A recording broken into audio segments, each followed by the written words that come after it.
अल्लाहु अल्लाहु अल्लाहु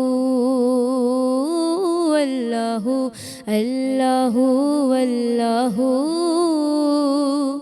अल्लाहु अल्लाहु अल्लाहु। ये ज़मीं जब न थी, ये जहाँ जब न था, ये ज़मीं जब न थी, ये जहाँ जब न था, चाँद सूरज न थे, आसमां जब न था, और राज़े हक भी किसी पर आया जब न था, राज़े हक भी किसी पर आया जब न था, तब न था कुछ यहाँ, तब न था कुछ यहाँ, था मगर तू ही तू। अल्लाहु अल्लाहु अल्लाहु अल्लाहु अल्लाहु अल्लाहु अल्लाहु अल्लाहु अल्लाहु अल्लाहु अल्लाहु अल्लाहु अल्लाहु अल्लाहु। ला इलाहा तेरी शान या वहदहू, ला इलाहा तेरी शान या वहदहू, तू ख़याल तजस्सुस तू ही आरज़ू, आँखों की रोशनी दिल की आवाज़ तू, आँखों की रोशनी दिल की आवाज़ तू, था भी तू है भी तू, था भी तू है भी तू, होगा भी तू ही तू। अल्लाहु अल्लाहु अल्लाहु अल्लाहु अल्लाहु अल्लाहु अल्लाहु अल्लाहु अल्लाहु अल्लाहु अल्लाहु अल्लाहु अल्लाहु अल्लाहु। माशाल्लाह, सुभान अल्लाह। बिस्मिल्लाहिर्रहमानिर्रहीम, अस्सलामु अलैकुम, good morning. This morning with आवाज़ प्रोग्राम में सबाबरो तव्हां सभिनी खे भली का चवे थी। नओं ॾींहुं, नओं टॉपिक, नवनि महिमाननि सां आवाज़ टीवी जे प्लेटफॉर्म ते असीं तव्हांजे साम्हूं हाज़िर थिया आहियूं। ऐं मां उमेदु कयां थी ऐं अल्लाह पाक खां दुआ बि आहे त तव्हां हमेशह खिलंदा मुस्कुराईंदा रहो, ख़ुशि हुजो, शादो आबाद हुजो, ऐं इहो दुआउनि जो सिलसिलो हमेशह रहे कंटिन्यू। असीं तव्हां सां गॾु हूंदासीं हमेशह ईअं ई, अगरि ज़िंदगी रही त। बिल्कुलु नाज़रीन, ज़िंदगी मौत अलाह जे हथ में आहे ऐं रिस्क बि अलाह जे हथ में आहे। इहे जॾहिं वादा अलाह पाक पाण कया ऐं जॾहिं इहे शयूं पाण वटि रखियूं त इंसान पाण खे सोचे त असीं केतिरा कमज़ोर आहियूं। जॾहिं असीं रिस्क अलाह जे मर्ज़ी सां हासिलु करे सघूं था, न कि पंहिंजी मर्ज़ी सां, अगरि सिर्फ़ु एतिरो ई सोचूं त केतिरा दफ़ा ॾींहं में असीं शुक्र अदा कयूं। सिर्फ़ु रिस्क जी ॻाल्हि न कंदासीं, असीं ॻाल्हि कंदासीं पंहिंजे हलण चलण जी, पंहिंजे खाइण पीअण जी, चार बाज़ू पंहिंजे नूर जी बि। छो त अलाह पाक अगरि इंसान खे मुकमल तौर ते पैदा कयो आहे त असीं उन जो शुक्र अदा करणु भुली वेंदा आहियूं। केतिरे ई दफ़ा असीं मायूसी में केतिरा ई अहिड़ा लफ़्ज़, केतिरा ई अहिड़ा जुमिला ॻाल्हाए वेंदा आहियूं, छा सोचींदा आहियूं त अलाह पाक असां खां केतिरो न नाराज़ थींदो, केतिरो असीं मायूस थी करे, डिसअपॉइंट थी करे अहिड़ा अहिड़ा लफ़्ज़, अहिड़ियूं अहिड़ियूं शयूं चई वठंदा आहियूं, पंहिंजे दिलि दिमाग़ में सोचे वठंदा आहियूं जेके कुफ़र में बि शायदि शामिलु थी वञनि। ऐं कुफ़र वॾो गुनाह आहे, इहो सभिनी खे ख़बर आहे। सोचो अगरि जॾहिं असीं हिकिड़े इंसान खे मनाइण जे लाइ या हिकिड़े इंसान खे नाराज़ न करण जे लाइ असीं एॾा एफर्ट्स कंदा आहियूं, चवंदा आहियूं त न हीअ असांखां नाराज़ न थिए, या अगरि नाराज़ थी वियो त हिनखे मनायूं कीअं, उनजी जुस्तजू में लॻी वेंदा आहियूं। कॾहिं गुल वठी वेंदा आहियूं, कॾहिं चॉकलेट्स, कॾहिं उन्हनि खे मानी खाराईंदा आहियूं, कॾहिं कंहिंखां मैसेज कराईंदा आहियूं, कंहिंखां न कंहिंखां चवराईंदा आहियूं त कंहिं न कंहिं ज़रिए सां हीअ असां सां मञी वञे, राज़ी थी वञे, कॉन्टेक्ट करे। छा असीं इहो सोचींदा आहियूं त अलाह पाक जॾहिं असांखां नाराज़ थी वियो उनखे कीअं मनाइबो, उनखे मनाइण जो ज़रियो कहिड़ो आहे, कनेक्ट थियण जो ज़रियो कहिड़ो आहे। अलाह पाक पाण चवे थो, बार बार चवे थो, अज़ान में 5 दफ़ा चवे थो, अचो मूं ॾांहुं, अचो कामयाबी जी तरफ़, अचो इबादत जे तरफ़। छा असीं इबादत उहा कंदा आहियूं? 5 वक़्त त छॾियो, पर जेको असांखे वक़्तु हथु अचे थो त उन में बि असीं मोबाइल या ॿियनि एक्टिविटीज़ में लॻी वेंदा आहियूं, पर नमाज़ न आहियूं पढ़ंदा।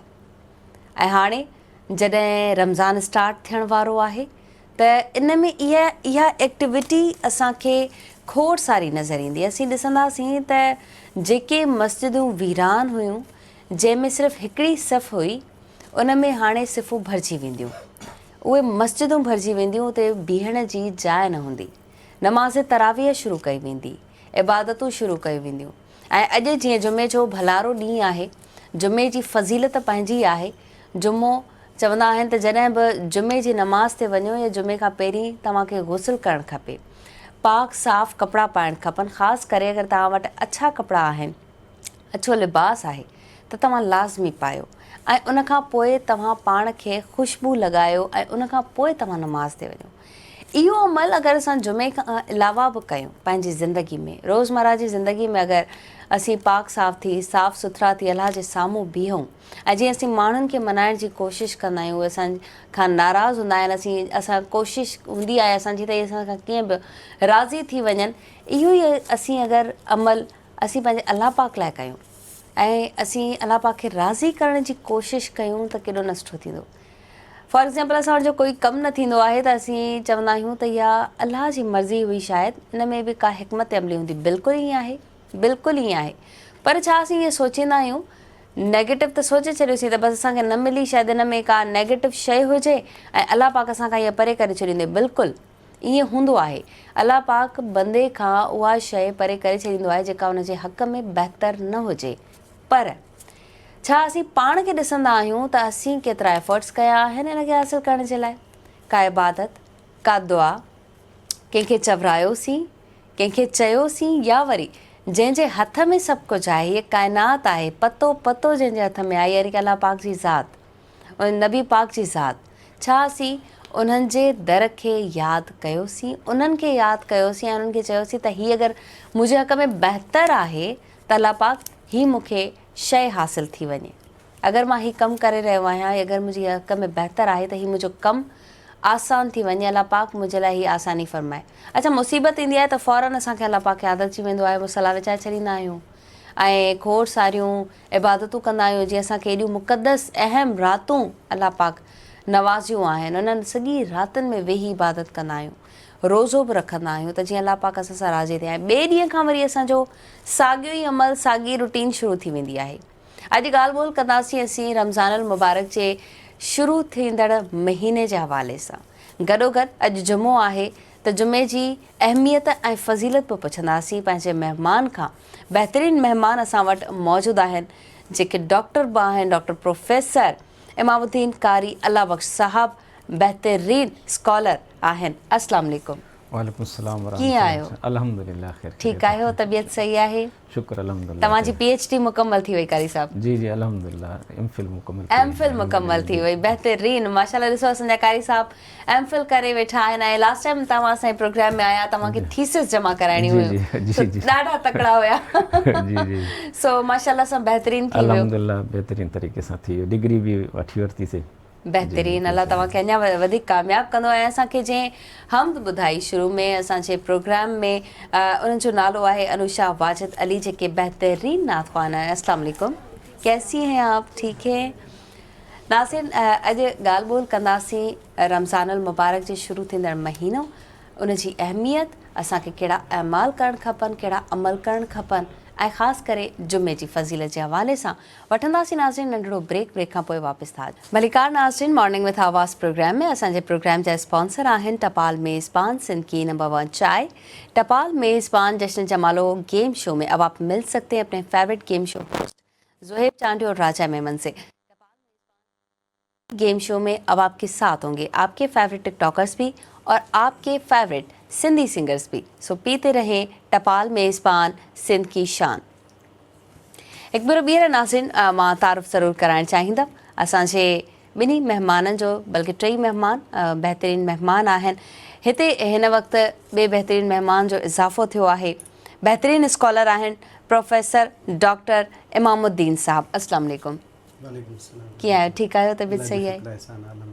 ऐं असां सां गॾु बहितरीन स्कॉलर कारी अलावक साहब असां सां मौजूदु आहिनि प्रोग्राम में, जेके बहितरीन स्कॉलर आहिनि ऐं असांखे खोड़ सारियूं ॻाल्हियूं ॿुधाईंदा आहिनि इस्लामी दीनी ऐं असांखे मालूमात ॾींदा आहिनि जिन असांखे शायदि ज़रूरत हिन वक़्तु वधीक आहे। अनुषा वाजिद अली जेकी नात ख़्वान आहिनि बहितरीन असांखे हमद ॿुधाए चुकियूं आहिनि। सो ॻाल्हियुनि जो सिलसिलो कंदासीं शुरू प्रोफेसर डॉक्टर इमामुद्दीन साहब जिन खां असीं रमज़ान जी फज़ीलत, जेको रमज़ान जो महीनो फ़िलहालु स्टार्ट न आहे थियो पर कुझु ॾींहं आहिनि, इन खां पहिरीं जुमे जी फज़ीलत जेको अॼु जुमो आहे, असीं सिर्फ़ु जुमे ते ई तयारी करे पाण खे साफ़ सुथरो करे गुसल करे अच्छा कपिड़ा पाए नमाज़ ते वेंदा आहियूं ऐं सिर्फ़ु जुमे जी नमाज़ छो, इन जी फज़ीलत ॿुधाइजो। वॾी महिरबानी अदी। असल में ईअं आहे त जेको आहे सो जुमे जे ॾींहं खे असांजे दीन इस्लाम में हिकिड़ी वॾी फज़ीलत हासिलु आहे जो पाण नबी करीम सल्लल्लाहु अलैहि वसल्लम जन जुमे जे ॾींहं खे ॾींहंनि जो सरदार कोठियो आहे। ऐं पाण करीम सल्लल्लाहु अलैहि वसल्लम पाण बि इन शइ जो एहतमाम फ़रमाईंदा हुया ऐं पंहिंजे मुसलमाननि खे, सहाबा किराम खे, आम मुसलमाननि खे इहा ख़ुसूसी तलक़ीन बि फ़रमाई अथऊं जेको हदीसुनि में किताबनि में इहा शइ मौजूदु आहे त जुमे जे ॾींहुं जेको आहे सो ख़ुसूसी तरग़ीब ॾिनल आहे इन शइ जी सुन्नत अमल आहे त भई जेके मुसलमान आहिनि उहे गुस्ल कनि, पाकी सफ़ाई कनि ऐं जेको आहे सो जेके मौजूदु कपिड़ा आहिनि उन्हनि में जेको बहितर खां बहितर उन्हनि खे लॻे कपिड़नि जो जोड़ो उहो पाइनि, ख़ुशबू लॻाइनि ऐं उहे वॾे एहतमाम सां जेको आहे मस्जिद वञनि। ऐं पाण करीम नबी करीम सल्लल्लाहु अलैहि वसल्लम जन इन जी वॾी फज़ीलत इरशाद फ़रमाई जो पाण फ़रमायो त जेकॾहिं केरु माण्हू इन एहतमाम सां जेको आहे जुमे जी नमाज़ जे लाइ वञे थो ऐं उते मस्जिद पुॼे थो, नमाज़ एहतमाम सां पढ़े थो ऐं जेको आहे सो पोइ नमाज़ कंप्लीट करे करे हू मोटे थो त हुन जा जेके आहिनि से पोयां जेके गुनाह आहिनि उहे अल्लाह सुब्हानो व तआला जेको आहे माफ़ु करे थो छॾे। ऐं एतिरे क़दुरु आहे त जेको मस्जिद में सभ खां अॻु में नमाज़ जे लाइ पुॼे थो पियो त उन जे लाइ जेको आहे सो हिकिड़ो वॾो उठ जेको आहे सदको करण जे सवाब जे बराबरि आहे। जेको उन खां पोइ पहुचे थो उनजो थोरो घटि सवाबु, जो उन खां पोइ पहुचे थो पोइ थोरो घटि सवाबु। ऐं पाण करीम सल्लल्लाहु अलैहि वसल्लम फरमायो त मस्जिद जे गेट ते फ़रिश्ता जेको आहे जुमे जे ॾींहुं उहो किताब खणी अची वेहंदा आहिनि त ॾिसूं त केरु माण्हू अचे थो उनजी हू हाज़िरी बि लॻाईंदा आहिनि, उनजो नालो लिखंदा आहिनि। त उन जे करे चूंकि असांजे इस्लाम में जुमे जे ॾींहं जी एहतमाम जी ताक़ीद आहे, फज़ीलत आहे, त पोइ असां मुसलमाननि में इहो हमेशह खां हिकिड़ो ट्रेडिशन रहियो आहे त असां जुमे जे ॾींहं जो ख़ासि एहतमाम कंदा आहियूं। तव्हां ॾिसो घणनि ई मुसलमान मुल्कनि में हाणे बि वीकली जेका छुटी आहे उहा जुमे जे ॾींहं जी आहे। असां ख़ुदि पाकिस्तान में बि काफ़ी सालनि ताईं जुमे जो ॾींहुं असांजो ऑफिशियली ऑफ डे हूंदो हुयो ऑफिसिस खां, कारोबार खां, ऐं माण्हू जुमे जे ॾींहुं ॿियो कुझु न कंदा हुया, बसि जुमे जी नमाज़ जी तयारी, एहतमाम, नमाज़ खां पोइ पंहिंजे मिटनि माइटनि सां मिलणु, गैदरिंग वग़ैरह। त उन जे करे जुमे जी हिकिड़ी ख़ासि फज़ीलत आहे, उन शइ खे माण्हू ऑब्ज़र्व कनि था पिया ऐं करणु बि खपे। अच्छा कारी अलावक साहब जन खां इहा फज़ीलत ज़रूरु मालूम कंदासीं त जुमे जे ॾींहं जी फज़ीलत केतिरी आहे, या सिर्फ़ु इहा जुमे जे नमाज़ ताईं ई आहे ऐं उन खां पोइ ख़तमु थी वञे? जी, जुमे जो ॾींहुं जीअं साईं ॿुधायो त हदीस पाक में बि आहे इहो हफ़्ते जे पूरे ॾींहंनि जो हिकु सरदार ॾींहुं आहे। बल्कि हज़रत सैयदना उमर फारूक रज़ी अल्लाह ताला अन्हु फरमायो त इहो मोमिननि जो ईद जो ॾियारो आहे। त ईद जो ॾियारो असांखे मतिलबु हर हफ़्ते में मिले थो।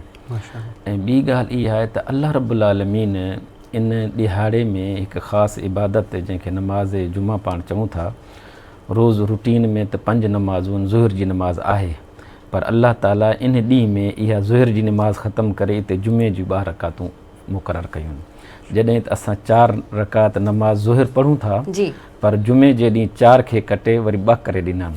अल्लाह साईं फरमाई तव्हां 2 रकात नमाज़ पढ़ो। ऐं क़ुर पाक में आहे या अय्युहल्लज़ीना आमनू इज़ा नूदिया इलस्सलाति मी यौमिल जुमुअति फसअउ इला ज़िक्रिल्लाह वज़रुल बैअ ज़ालिकुम खैरुल लकुम इन कुंतुम तालमून। हाणे इन में अल्लाह ताला इहो फरमाए, ए ईमान वारो, तव्हां जुमे जे ॾींहुं अल्लाह ताला जे ज़िक्र जे लाइ करे जल्दी करे दौड़ी करे अचो ज़िक्र जे लाइ। हाणे ज़िक्र हू अरबी में लफ़्ज़ आहे, लेकिन उनजो मफ़हूम इहो बि थी सघे थो त अल्लाह जे यादि जे लाइ अचो, अल्लाह खे पुकारण जे लाइ अचो। त अल्लाह खे पुकारण जा कई तरीक़ा आहिनि, यानी नमाज़ बि अल्लाह ताला खे पुकारण यानी इबादत आहे, क़ुर पाक बि पढ़णु तिलावत करणु ऐं ईअं अल्लाह ताला जो ज़िक्र करणु जंहिंखे पाण तहमीद या तहलील चऊं, ला इलाहा इल्लल्लाह चऊं या अल्हम्दुलिल्लाह चऊं या तस्बीह चऊं, सुभान अल्लाह व बिहम्दिही सुभान अल्लाहिल अज़ीम, इहे कोई बि क़िस्म जो अल्लाह ताला जो ज़िक्र करण जे लाइ। हाणे हिते अल्लाह ताला जेको फरमायो फसअऊ इला ज़िक्रिल्लाह, जी, इन जो मतिलबु इहो आहे तव्हां अल्लाह ताला जे घर जी तरफ़ अचो, घर जी तरफ़। हूअं त असां काथे बि इबादत कयूं था, पर जुमे जे ॾींहुं अल्लाह ताला जे घर में यानी मस्जिद में अची करे इबादत करो। पोइ उते तव्हां इहे 2 रकात फ़र्ज़ नमाज़ जुमा बि अदा कयो ऐं उन सां गॾोगॾु ॿियो ज़िक्र अज़कार जेको आहे तव्हां उहो बि अची कयो। त हाणे असां हिन जुमे जे ॾींहं खे फज़ीलत वारो इन करे चऊं था त इन में 2 रकात नमाज़ जुमा जेकी आहे अल्लाह ताला स्पेशली मुस्लमाननि जे लाइ हफ़्ते में 1 चकर ॾिनी आहे, त इन जी अहमियत आहे। ऐं जॾहिं त असांखे साल में नमाज़ ईद उल फितर 1 दफ़ो वाजिबु थिए थी ऐं नमाज़ ईद उल अज़हा 1 दफ़ो वाजिबु थिए थी, असां उन खे ईद तौरु मल्हायूं था जॾहिं त सभु मुस्लमान उन जे वॾे एहतमाम सां सभई सुठा नवां कपिड़ा, नयूं टोपियूं, नवां बूट शूज़ वठी करे पंहिंजे ॿारनि सां गॾु अची करे नमाज़ अदा करनि था। उहा जेकी वाजिबु नमाज़ आहे, ईद नमाज़ फ़र्ज़ न आहे, जॾहिं त जुमे जी नमाज़ इहा फ़र्ज़ नमाज़ आहे। हाणे इन नमाज़ जे करे बि जुमे जी वॾी अहमियत थी वई आहे। जीअं असांखे इन जो हिकु सबूत जे तौर ते असां चई सघूं था अहमियत, जीअं रमज़ानुल मुबारक जीअं अचण वारो आहे, इन में हिकिड़ी राति ईंदी आहे लैलतुल क़दर, शब क़दर भई पाण चवंदा आहियूं, त इहा इन खे राति खे इहा फज़ीलत छो मिली आहे? लैलतुल क़दर ख़ैरुम मिन अल्फ़ि शहर, त 1000 महीननि खां इहा राति बहितर आहे। छो? त अल्लाह ताला फ़रमाए थो इन करे इन्ना अंज़लनाहु फ़ी लैलतिल क़दर, असां क़ुरान पाक खे लैलतुल क़दर में नाज़िल कयो आहे। त क़ुरान पाक जे करे नुज़ूल जे करे इन राति खे अहमियत मिली आहे। त असां इहे चई सघूं था जुमे जे ॾींहं खे जुमे नमाज़ जे करे ई फज़ीलत मिली आहे। त जॾहिं हाणे इहे ॿई शयूं असांखे मिलनि थियूं त असां उन खे इन मूं असां फ़ाइदो वठूं। तव्हां बि ॻाल्हि इहा कई त इहो केसि ताईं सिर्फ़ु शाम ताईं रहे थो, त असांजो निज़ाम जेको आहे वक़्त जो आहे त इन में असांजो मुख़्तलिफ़ आहिनि। हिकिड़ो जीअं सिज खां उभरण खां वठी सिज जे लहण ताईं इहो ॾींहं खे शुमारु कयो वेंदो आहे। ऐं हाणे जेको आहे 24 जीअं असांजी तारीख़ आहे 24 कलाक वारी, त उन में असांजो हिकिड़ो सिज जे लहण खां ॿिए ॾींहं जे सिज जे लहण ताईं जेको आहे हिकु ॾींहुं राति खे इस्तेमालु कयो वेंदो आहे। अहिड़े तरीक़े सां के जीअं असां अंग्रेज़ी तारीख़ चऊं या जीअं शमसी निज़ाम हले थो न, जो राति जो 12 खां वठी सुबुह ॿी ॾींहं जे राति जे 12 ताईं इहा राति ऐं ॾींहुं मिक्स 24 कलाक जो थी वञे थो। हिकु निज़ाम हले थो शमसी, हिकु हले थो कमरी। जीअं सिज जो निज़ाम जेको आहे इहो असां इस्लामी हिसाब सां जेको असांजो कुझु नमाज़ूं ऐं कुझु इबादतूं जेकियूं आहिनि असांजूं, मसलन नमाज़ स्पेशली जेको आहे इन जो ताल्लुक़ु जेको आहे सिज सां आहे, चंड सां न आहे। ऐं वरी जेको ॾींहुं ऐं राति खे जेको तारीख़ असां कमरी जेकी शुमारु कंदा आहियूं, उहा असां सिज जे लहण खां पोइ जेका राति शुरू थिए थी न, इहा अॻु वारी राति, उन खां पोइ वरी जेको ॾींहुं अचे थो, यानी असांजी जेकी राति गुज़री चुकी आहे इहा शबे जुमा हुई, जुमे जी राति हुई, ऐं हाणे जेको असांजो ॾींहुं आहे, इन में ॿिन्ही खे हिके जेतिरी फज़ीलत हूंदी आहे। हा, ॾिसो जीअं हाणे पंहिंजा कुझु जीअं हाणे रमज़ानुल मुबारक जा ॾींहं ईंदा, ॾींहंनि जी पंहिंजी जॻह ते फज़ीलत आहे, राति जी पंहिंजी फज़ीलत, इहे ॿई हिक ॿिए सां लाज़िम मलज़ूम आहिनि। यानी ॿिन्ही में तव्हां इबादत कंदव त उहा, पर अल्लाह ताला जीअं जुमे जे ॾींहं जे लाइ हज़ूर अलैहिस्सलाम फरमायो, इन में हिकिड़ो लम्हो अहिड़ो ईंदो आहे जंहिंमें अल्लाह ताला बाने जी दुआ ज़रूरु क़बूल सुभान अल्लाह।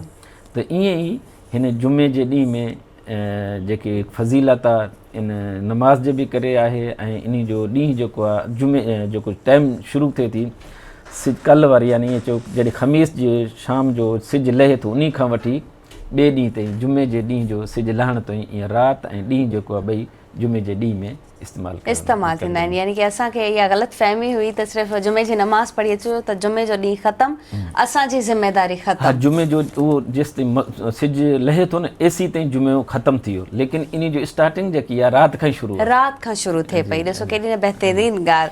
कारी अल्लाह बख्श साहब जन ॿुधाईंदासीं। नंढिड़ो ब्रेक था वठूं, वापसि अची करे ॻाल्हियुनि जो सिलसिलो कंटिन्यू कयूं था। भलीकार हिकु भेरो ॿीहर मॉर्निंग विद आवाज़ प्रोग्राम में असांजे प्रोग्राम जा स्पॉन्सर आहिनि टपाल मेज़बान, सिंध की नंबर 1 चाय। टपाल मेज़बान जश्न जमालो गेम शो में अब आप मिल सकते हैं अपने favourite game show host Joeb Chandi और राजा मेमन से। टपाल मेज़बान जश्न जमालो गेम शो में अब आपके साथ होंगे आपके फेवरेट टिकटॉकर्स भी और आपके फेवरेट सिंधी सिंगर्स भी। सो पीते रहें टपाल मेज़बान, सिंध की शान। नाज़रीन, वक्त थियो आहे नात ॿुधण जो। सो अनुषा खां असीं गुज़ारिश कंदासीं त कोई नात ॿुधाए, आप पढ़ के नात सुनाए। बिस्मिल्लाह करें। खुशबू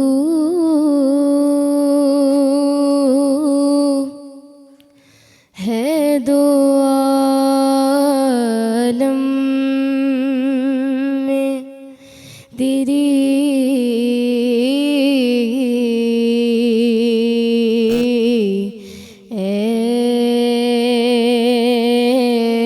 गुलचीदा किस मुँह से बयां हो, किस मुँह से बयां हो तेरे औसाफ़े हमीदा। तुझ सा कोई आया है ना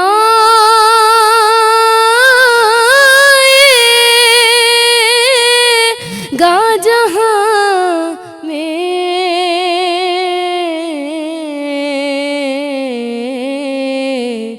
देता है गवाही यही आलम का जरीदा, देता है गवाही यही आलम का जरीदा। खैरात मुझे अपनी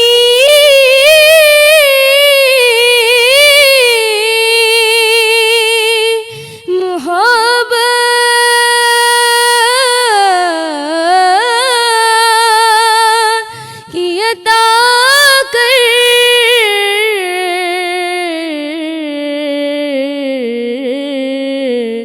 आया हूँ तेरे दर पे बदामाने दरीदा, आया हूँ तेरे दर पे बदामाने दरीदा, किस मुँह से बयां हो तेरे औसाफ़े हमीदा। सुभान अल्लाह, माशाल्लाह, बहतरीन अनुषा।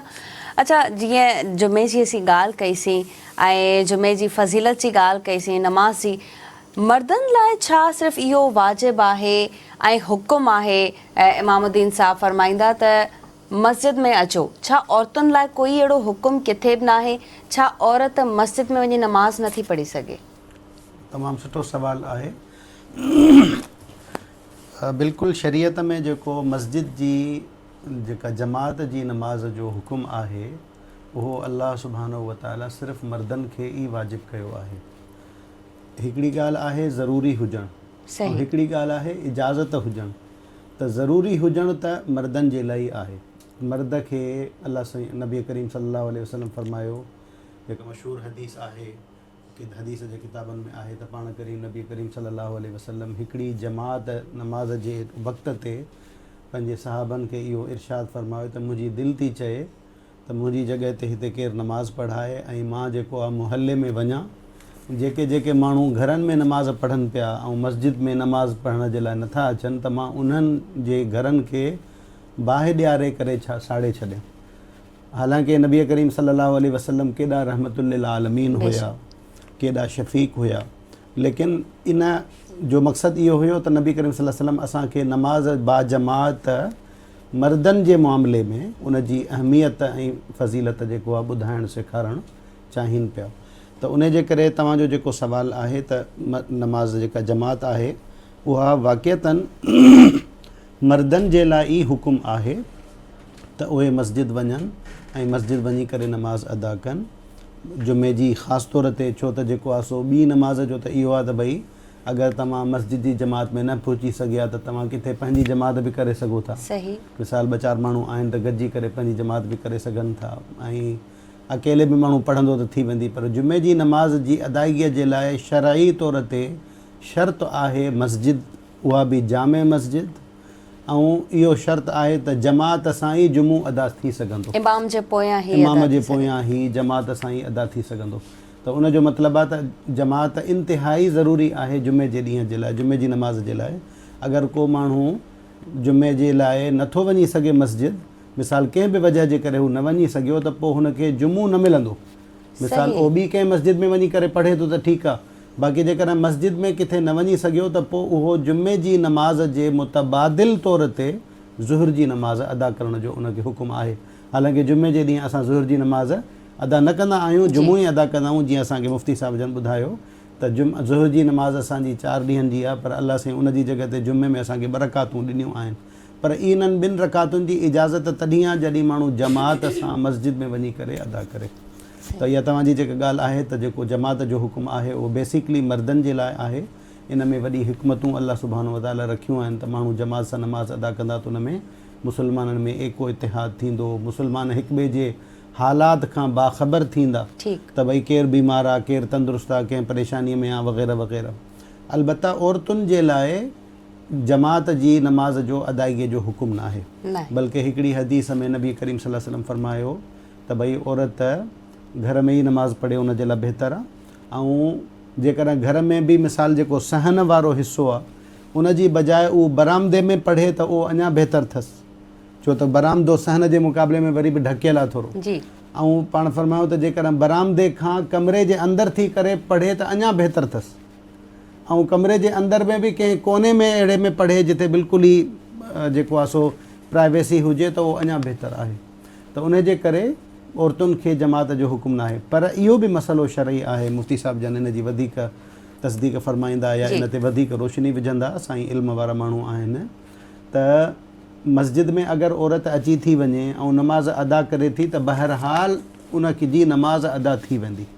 ऐं अगरि हू अहिड़े वक़्त ते मस्जिद में अचे थी त मस्जिद में नमाज़ हले थी, इमाम साहिबु नमाज़ पढ़ाए थो, जमात जो सिलसिलो हले थो, त अगरि औरत उहा उन इमाम जे पोयां नमाज़ जी नियत ॿधंदी ऐं नमाज़ में शरीक थी वेंदी त उन जो जमात बि अदा थी वेंदी ऐं उन सां उन जी जेको आहे नमाज़ बि अदा थी वेंदी। अगरचे उनखे जमात में अचण जो हुकुम न हुयो या उन जे लाइ ज़रूरी न हुयो, पर जेकॾहिं हू अची करे शरीक थी वई आहे त बहरहाल उन जी नमाज़ बि अदा थी वेंदी ऐं थी सघे थो उन जे करे मस्जिद में अदायगीअ जे करे उन जे करे हुनखे कुझु इज़ाफ़ी सवाब बि मिले। छो त आम हालात में इहो हदीस में आहे त जेको मस्जिद में नमाज़ अदा कई थी वञे उन जो सवाब ॿाहिरि नमाज़ अदा करण खां कई गुना वधीक आहे। सही, यानी कि औरतुनि खे गुनाह न मिलंदो मस्जिद में नमाज़ पढ़ण सां। अगरि हू पंहिंजे पर्दे सां, पंहिंजे तरीक़े सां, सलीक़े सां अची करे हू मस्जिद में नमाज़ में शरीक थियनि थियूं त उनखे उन शइ जो कोई गुनाह न आहे। अलबत्ता में जीअं अर्ज़ु कयो त बहितर बहरहाल इहो ई आहे ख़ातून जे लाइ त उहा मस्जिद में नमाज़ अदा करण जी बजाए घर में अदा करे। सही। कारी अला बख्श साहब, औरत जो मस्जिद में नमाज़ अदा करण गुनाह या सवाब? ॾिसो त नमाज़ साईं बि ॿुधाया त उन गुनाह न आहे जी, त सवाब त बिल्कुलु बाक़ाइदा आहे। लेकिन जेकॾहिं अॼु जे हिसाब सां बि ॾिसूं हूं बि असां वटि जेके दीन जा हिकिड़ा शिआर आहिनि, हिकु अलाह साईं जेकी मस्जिद किथे बि आहे मस्जिद ई आहे। जी वॾे में वॾी शइ जेकी असां वटि आहे उहा काबतुल्ला शरीफ़ आहे, मस्जिद नबवी शरीफ़ आहे। बेशक बेशक। जेको मर्द ऐं औरतूं हाणे पाण स्पेशली औरतुनि ते ई ॻाल्हायूं था, त औरतूं हज बि करनि थियूं, औरतूं उमिरो बि करनि थियूं, औरतूं हज़ूर अलैहिस्सलाम जी दरबार आलिया में मस्जिद नबी शरीफ़ में बि वञनि थियूं। साईं बि ॻाल्हि कई त मतिलबु परदे जे हिसाब में औरत जेकी आहे मस्जिद में नमाज़ पढ़ी सघे थी। जॾहिं उन जो असां वटि हिकिड़ो मिसाल जीअं हरमैन शरीफ़नि जो ॿुधायो, मस्जिद नबवी में बि औरतूं नमाज़ पढ़नि थियूं, हरम शरीफ़ में बि पढ़नि थियूं, बापर्दा पढ़नि थियूं ऐं हिकु साइड में पढ़नि थियूं। ऐं शरी मसइलो बि आहे त जेकी तरतीब थींदी आहे, इमाम जेकॾहिं नमाज़ पढ़ाए थो त औरतूं अची वञनि त उहो कहिड़ी सफ़ में बीहनि, मर्दनि सां गॾु बीहनि या अॻिते बीहनि या पोइते। ख़ासि करे पोयां बीहण जी कोशिशि बि कंदियूं आहिनि औरतूं। जी इहो फ़ुक़हाए किराम इन ते तरतीब ॾिनी आहे, जेकॾहिं मर्द हुजनि ऐं औरतूं बि हुजनि त औरतूं जेके उन मर्दनि सां बराबरि बि न बीहनि, उन सफ़ में बि न बीहनि ऐं उन खां अॻु में बि न बीहनि, बल्कि औरतूं जेकियूं आहिनि मर्दनि जे पोयां बीहनि, उन्हनि जी सफ़ पंहिंजी जुदा हुजे। ख़ासि तौर ते असांजो जीअं वॾियूं मस्जिदूं हूंदियूं आहिनि, फैसल मस्जिद बि आहे, त इन में स्पेशली ऐं ॿिनि मस्जिदूं बि आहिनि, उन्हनि में औरतुनि सेपरेट जॻह मुक़ररु हूंदी आहे जंहिंमें औरतूं अची करे नमाज़ पढ़ी करे वञनि थियूं। उनजो दरवाज़ो बि ॿियो आहे। ऐं मां इहो चवां थो पंहिंजे हिसाब सां, जेकॾहिं असांजो उलमाए किराम ऐं इन ते तवजो ॾियनि त हर मस्जिद में ख़वातीन जे लाइ जेकी जॻह सेपरेट हुजे, जिते उन्हनि खे आम रग़बत ॾियारी वञे, तव्हां पंहिंजो नमाज़ पढ़ी करे तव्हां वञो, उनजो अचणु वञणु ॿिए तरफ़ हुजे, त मर्दनि वारे पासे न हुजे। त इन सां छा थिए थो त असां जॾहिं औरतुनि खे मस्जिद में अचण खां रोकियो आहे त उहे औरतूं मस्जिद में नथियूं अचनि, बाज़ारनि में घणियूं वञनि थियूं, मार्केट में घणियूं वञनि थियूं, जिथे किथे वञनि थियूं।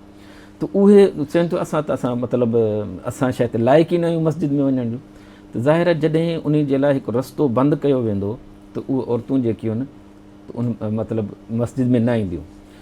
जॾहिं हिकु औरत नमाज़ पढ़े थी, उहा चाहींदी त मां मस्जिद में नमाज़ पढ़ां, त ॿी औरत खे ज़रूरु तयारु कंदी तूं असां गॾिजी हल, उनजे बहाने ॿी बि पढ़ी। हिकमत आहे अल्लाह साईं जी, अल्लाह जे रसूल सल्लल्लाहु तआला अलैहि वसल्लम जी।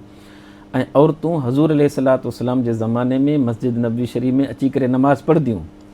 ऐं सैयदना सिद्दीक़ अकबर रज़ी अल्लाह ताला अन्हु जे ज़माने में बि पढ़ंदियूं। पोइ हज़रत सैयदना उमर फारूक रज़ी अल्लाह ताला अन्हु जेको आहे मना फरमायो त तव्हां न अचो। वरी बि उन्हनि जो माना इहो त मतिलबु उहो हिकमत तां थो त कुझु अहिड़ा मामला थियनि पिया त अॼु बि बापर्दा तौर ते जीअं हज उमिरे जे लाइ औरत वञी सघे थी पंहिंजे महरम सां गॾु, ईअं ई जेको आहे मस्जिद में बि वञी सघे थी ऐं उनखे इजाज़त आहे बि सही, उनखे रोकियो न वञे ऐं रग़बत ॾियारी वञे ताकी औरतूं जेकियूं आहिनि दीन जे तरफ़ माइल थियनि ऐं इबादत करे सघनि। सही। कारी अलाबक साहब, इहो बि असांखे ज़रूरु ॿुधायो ऐं इन ते बि थोरी रोशनी विझो त चवंदा आहिनि मर्द जेतिरा क़दम मस्जिद ॾांहुं वेंदो, जेतिरी मस्जिद परे हूंदी ओतिरो सवाबु वधीक। छा इहो बि सवाबु कमाइण जो ऐं मालनि खे पंहिंजनि सही करण जो तरीक़ो आहे? इहा बि आहे ॻाल्हि, सही आहे या ग़लति आहे? जी जी, ॾिसो त नेकी जे तरफ़ जेको बि क़दम आहे त उन जो क़दम जेको आहे ज़ाया न आहे, उन में अल्लाह ताला पंहिंजे हिसाब सां उन जो अजर ऐं बदिलो ॾिए थो। को बि कमु कजे थो न, जॾहिं असां फ़र्ज़ु कमाइण मिसाल ॾेई सम्झाइणु चाहियां पियो, असां जेकॾहिं मस्जिद तामीर कयूं था त मस्जिद जी तामीर में सिर्फ़ु इहो न आहे त जेकॾहिं असां पैसो ॾिनो त एतिरनि जो सवाबु आहे, जेको ॿियो कमु कंदासीं उनजो सवाबु न आहे। असां जीअं नियत कई पैसो ॾिनो उन जो बि सवाबु आहे, मस्जिद में बि उनजो नक्शो तयारु करायो उनजो बि सवाबु आहे, ऐं पंहिंजे ज़हन में मस्जिद खे डिज़ाइन करण या उन जी तामीर करण में जेतिरो बि ज़हनी फ़िक्र कयोसीं सोचियोसीं उन जो बि अल्लाह ताला अजर सवाबु ॾींदो। ऐं उन सां जेतिरो असां मस्जिद जे बारे में माण्हुनि सां ॻाल्हायोसीं उन जो बि अल्लाह ताला सवाबु, छो त इहे माण्हू पंहिंजी हिकिड़ी कुवत ताक़त तवानाई ऐं ज़िंदगी ऐं वक़्तु जेको आहे उनमें सर्फ़ करे थो त अल्लाह ताला उनमें ॾींदो। त इन हिसाब में असां जेके क़दम खणी मस्जिद शरीफ़ जे तरफ़ वञूं था उन जो बि अल्लाह ताला असांखे अजर ऐं सवाबु ॾिए थो। पेश इमाम जेको आहे उन जीअं नमाज़ पढ़ाए थो त उन खे नमाज़ पढ़ण जो बि सवाबु मिले थो ऐं पढ़ाइण जो बि मिले थो, ऐं वरी जेकी तिलावत करे थो ऐं माण्हू ॿुधनि था उन जंहिं जंहिं ते आवाज़ु वञे थो उन जो बि उन खे सवाबु मिले थो। सुभान अल्लाह। ऐं जेतिरा माण्हुनि खे ॾिसनि था नमाज़ पढ़ंदे ऐं जेतिरा माण्हू मुस्तफ़ीद थियनि था उन जो बि उन खे सवाबु मिले थो। सुभान अल्लाह। त अल्लाह ताला पंहिंजे लाइ फरमाए इन अल्लाह ला युदीउ अजरल मुहसिनीन, जेके मुहसिन नेक चङो कमु करण वारा आहिनि अल्लाह ताला उन्हनि जो अजर ज़ाया नाहे फरमाईंदो। सुभान त ज़ाहिर आहे दारो मदार अची फिरी करे अचे थो नियत ते। जी बिल्कुलु। ऐं जेकॾहिं घणा क़दम हिते वेझी वारी मस्जिद खे छॾे करे परे वञे थो, चए थो मुंहिंजा क़दम घणा थींदा ऐं माण्हू बि ॾिसंदा, त बाबा हुआ न अल हक़ लिल करीब, जेके वेझो उन जो हक़ आहे। त पाड़े वारी मस्जिद आहे, तव्हां उन में नमाज़ पढ़ो, तव्हां जुमो उन में थिए थो उन में पढ़ो, ईद थिए थी उन में पढ़ो। इहो अल्लाह ताला हिकिड़ो निज़ाम जेको ॾिनो आहे न एतिदाल वारो ॾिनो आहे, यानी न ज़्यादती न कमी। त उन खे फॉलो कयो, उन में कामयाबी कामयाबी है। बेहतरीन कारी अल्लाह बख्श साहब। अनुषा साहिबा क्या सुना रही है, आप पढ़ के बिस्मिल्लाह करें।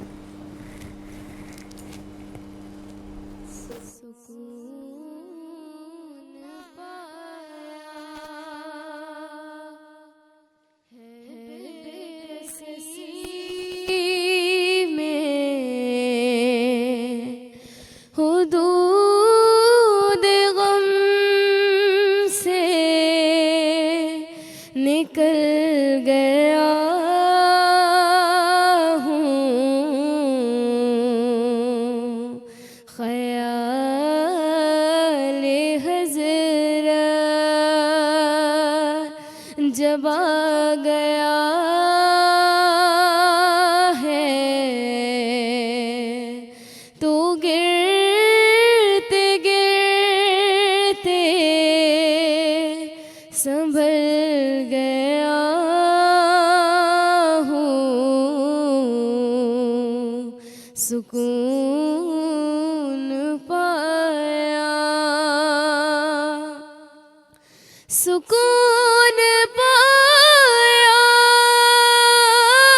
है बेकसी में, हुदूद गम से निकल गया हूँ,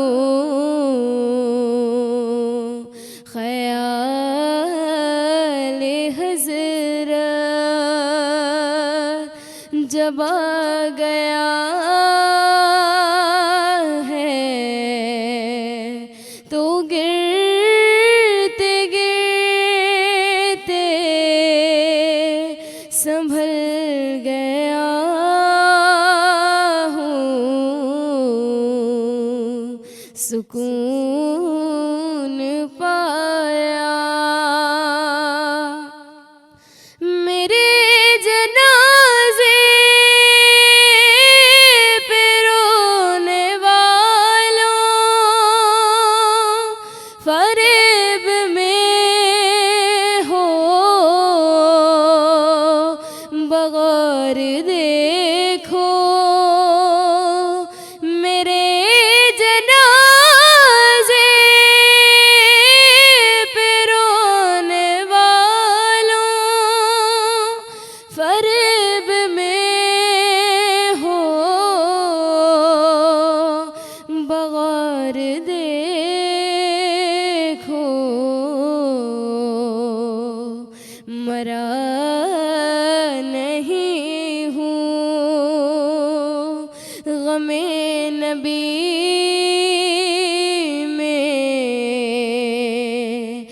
लिबास हस्ती बदल गया हूँ,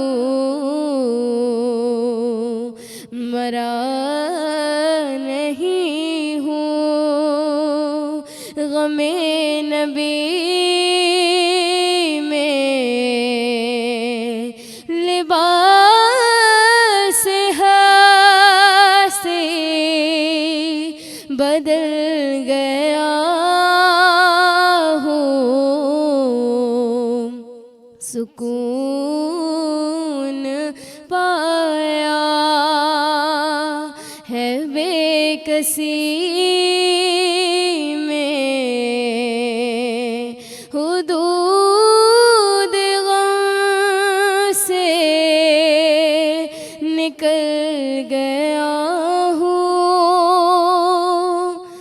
हरम की तपती हुई ज़मीं पर जिगर बिछाने की आरज़ू में, हरम की तपती हुई ज़मीं पर जिगर बिछाने की आरज़ू में, बहार खुल्दे बरी मिली तो बचा के दामन निकल गया हूँ, बहार खुल्दे बरी मिली तो बचा के दामन निकल गया हूँ, सुकून पाया। माशाल्लाह, सुभान अल्लाह। अनुषा, माशाल्लाह आपकी आवाज़ बहुत अच्छी है। कब से पढ़ रही हैं आप नाते?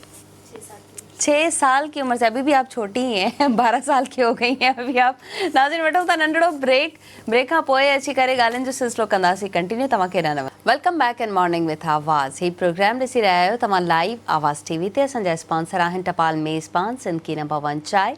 टपाल मेज़बान जश्न जमालो गेम शो में अब आप मिल सकते हैं अपने फेवरेट सिंधी टिकटॉकर्स राजा मेमन और ज़ुहैब चांडियो से। टपाल मेज़बान जश्न जमालो गेम शो में अब आपके साथ होंगे आपके फेवरेट टिकटॉकर्स भी और आपके फेवरेट सिंधी सिंगर्स भी। सो पीते रहें टपाल मेज़बान, सिंध की शान।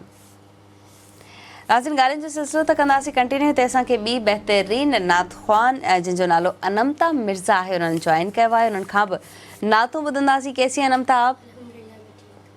अल्हम्दुलिल्लाह, मैं भी ठीक हूँ। खूब नाते सुनाएंगी आप और तैयारी करके आई हैं अच्छी सी। चलें, सही है, सुनते हैं।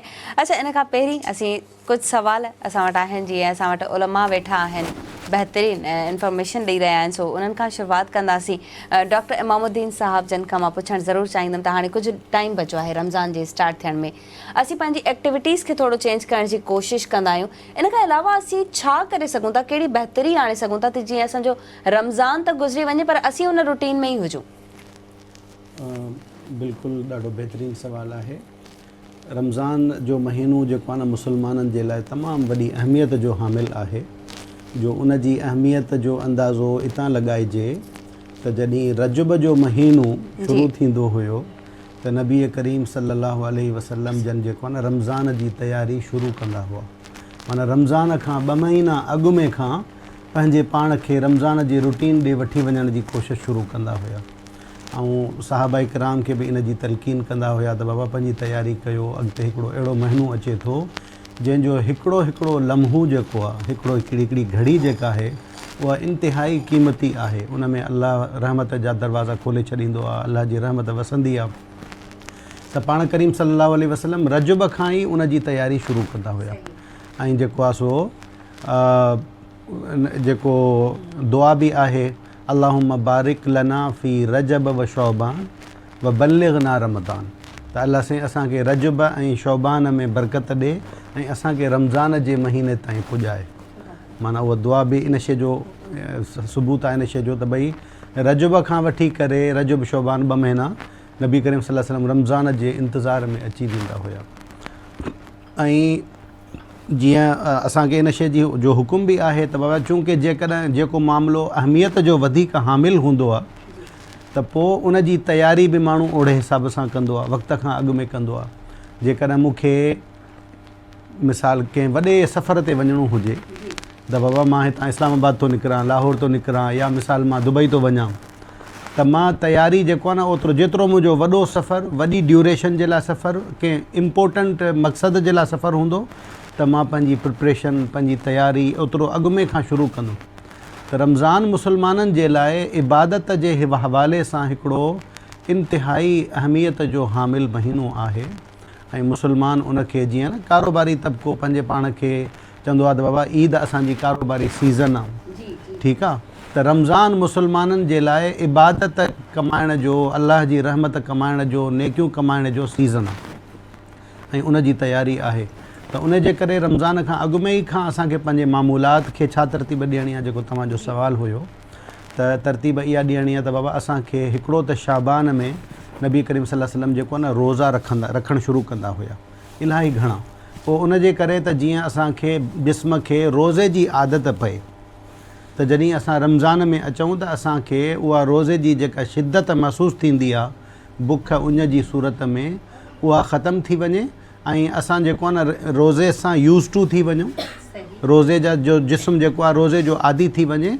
त जीअं असां रमज़ान जा रोज़ा रखूं त असांजो जिस्म उन शइ जो आदी हुजे ऐं असां वधीक उन मां सुरूर ऐं लुत्फ़ ऐं इबादत जे तौर ते उहा शइ वधीक वठी सघूं। त उन जे करे जेको आहे सो हिकिड़ो त इहो आहे त माना रमज़ान खां अॻु में माण्हू कुझु रोज़नि जो इहतमाम करे, ऐं ॿिए नंबर ते जेको आहे न इहा शइ आहे त जेका पंहिंजा दुनियावी मामलात आहिनि, मसइलन मुंहिंजी सुबुह खां शाम ताईं जी हिकिड़ी रूटीन आहे, मां बाबा कारोबार बि कयां थो या ऑफ़िस कयां थो या ॿिया मामलात आहिनि, त उन रूटीन खे बि रमज़ान जे मुआफ़िक़ तब्दील करण जी कोशिशि कजे। पंहिंजे दुनियावी मामलात खे घटाइणु घुरिजे ऐं मूंखे प्लान करणु घुरिजे त बाबा रमज़ान में मूंखे वधि खां वधि वक़्तु इबादत खे ॾियणो आहे, वधि खां वधि वक़्तु मूंखे जेको आहे न मस्जिद खे ॾियणो आहे, तिलावत खे, ज़िक्र अज़कार खे ॾियणो आहे। त जेके पंहिंजा दुनियावी मामलात आहिनि उन्हनि खे महदूद करे। इहो न आहे शरीयत में त बाबा तव्हां सभु बंदि करे वञी करे बसि मस्जिद में तस्बीह खणी करे वेही रहो। न, रमज़ान में इस्लाम में सभु कम थियनि था ऐं नबी करीम सल्लल्लाहु अलैहि वसल्लम पंहिंजे दौर में रमज़ान में वॾियूं वॾियूं जंगियूं बि लड़ियूं आहिनि, लेकिन उन सां गॾोगॾु इहो आहे त जेके दुनियावी कम आहिनि उन्हनि खे माण्हू जेतिरे क़दुरु मुमकिन हुजे इंसान जे लाइ महदूद करे ऐं पंहिंजे रमज़ान जे लाइ पंहिंजे पाण खे तयारु करे। हिकिड़ी शइ जेका मां ज़ाती तौर ते बि उन ते अमल कंदो आहियां ऐं सभिनी माण्हुनि खे अमल करणु खपे त माण्हू जेका ईद जी शॉपिंग आहे उहे माण्हू जेको आहे न इलाही माण्हू रमज़ान में वरी ख़ासि तौर ते आख़िरी अशरे में, रमज़ान सॼो तमामु घणो बरकत वारो आहे पर आख़िरी अशरो त वरी अञा तमामु घणो बरकत वारो आहे, छो त उन जे रातुनि में जेको आहे न लैलतुल क़द्र बि आहे, जीअं साईं जन बि फरमाइनि पिया, जेका 1000 रातिनि खां वधीक अफ़ज़ल राति आहे। माना उन में हिकिड़ी राति में इबादत करणु ॼण 1000 रातिनि खां वधीक इबादत करणु आहे, 1000 महीननि जी ॻाल्हि आहे शायदि उन में। त जेको आहे सो चवण जो मक़सदु इहो आहे त जेको आहे न असांखे घुरिजे त ईद जी शॉपिंग बजाए रमज़ान में करण जे रमज़ान खां अॻु में करे छॾणु खपे। बाबा मूंखे ख़बर आहे न त मुंहिंजी फैमिलीअ में हेतिरा माण्हू आहिनि, असांखे जेको आहे न जेका बि शॉपिंग करणी आहे उहा माण्हू रमज़ान खां अॻु में करे छॾे, त जीअं रमज़ान में माण्हू पंहिंजे पीसफुल माइंड में हुजे, ॿी का बि एक्टिविटी ज़हन में न हुजे ऐं माण्हू पंहिंजो वक़्तु वधि खां वधि जेको आहे उहो अलाह जी इबादत खे ॾेई सघे ऐं इहे शयूं करे सघे। चूंकि रमज़ान में मां पंहिंजी ॻाल्हि मुख़्तसर करण जी कोशिशि कयां थो त रमज़ान में जेको आहे न असांजो रूह जेको आहे उहो पाक ऐं साफ़ु थिए थो। रोज़ो जेको आहे न रूह जी पाकी सफ़ाई करे थो। या अय्युहल्लज़ीन आमनू कुतिब अलैकुमुस्सियाम कमा कुतिब अलल्लज़ीन मिन क़ब्लिकुम लअल्लकुम तत्तक़ून जी ॻाल्हि आहे। त माना इंसान खे पाकीज़गी ऐं तक़वा मिले थी पई रोज़े जे करे। त पोइ रमज़ान खां पोइ छा थिए त जेको रमज़ान में असांखे नमाज़ जी आदत थी, जेको नेकिन करण जी आदत थी, जेका असांजे रूह खे पाकीज़गी मिली, उन मामूल खे रमज़ान खां पोइ बि जारी रखण जी कोशिशि करणु घुरिजे। त इहो थोरो आहे त रमज़ान जे लाइ रमज़ान खां अॻु में माण्हू एहतमाम करे, तयारी करे, पंहिंजो मामूल ठाहे, ॿारनि खे ज़हनी तौर ते इन शइ जे लाइ तयारु करे त बाबा रमज़ान अचण वारो आहे।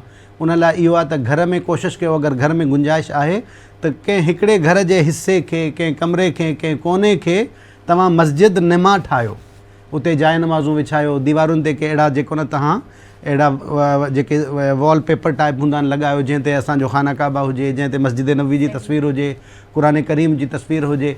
छा त उहो माहौल सां इंसानु जेको आहे न उहो थो थिए त जॾहिं असां थोरो एहतमाम कंदासीं, उते माण्हू जेको न कुझु ख़ुशबू लॻाए, कुझु एहतमाम करे, जीअं तव्हांजो ही स्टूडियो आहे, तव्हां शयूं लॻायो त केॾो हिकिड़ो पुरतकल्लुफ़ माहौल आहे, माण्हू खे सुकून पियो अचे वेहण जे लाइ। इबादत जे लाइ बि इहो आहे त माण्हू जेको आहे न ॿारनि खे बि इन शइ जो एहतमाम कराए त बाबा जेको आहे न असांजो ही स्पेशल महीनो आहे जंहिंमें असांखे, तव्हां अरब कंट्री में वञो त उते रमज़ान में एॾो एहतमाम आहे जो हू पंहिंजो सभु मामूलात जेको आहे न मटा ॿारनि जी हू मोकल करे छॾींदा त बाबा स्कूल नाहे वञिणो, तव्हांखे बसि सिर्फ़ु इबादत करणी आहे, रोज़ा रखणा, ऐं उते तव्हां मर्दनि खे ॾिसो, औरतुनि खे ॾिसो, ॿारनि बचड़नि खे ॾिसो, पोढ़नि जवाननि खे ॾिसो, सभु रमज़ान जे एतमा में लॻल आहिनि। उन में उहो सदको कंदा, ख़ैरात कंदा, इबादतूं कंदा, तिलावतूं कंदा। त इहा सभु शइ असांखे बि पंहिंजी करणु खपे, पंहिंजे मामूलात में हिन शइ जी तयारी करणु खपे। वॾी महिरबानी। जी तव्हां तमामु सुठो डिफाइन कयो मुफ्ती अलाबक साहब। असीं सिर्फ़ु ग्रोसरी में शॉपिंग्स में लॻल हूंदा आहियूं। रमज़ान थो अचे, असांखे तयारी इहा करणी आहे त ग्रोसरी वठणी आहे। पहिरीं त इहो असां भरींदासीं घर, त जीअं ॿीहर मार्केट जो रुख न कयूं। ऐं ॿियो वरी पंहिंजे आराम जो ख़्यालु कंदासीं, AC बि हुजे।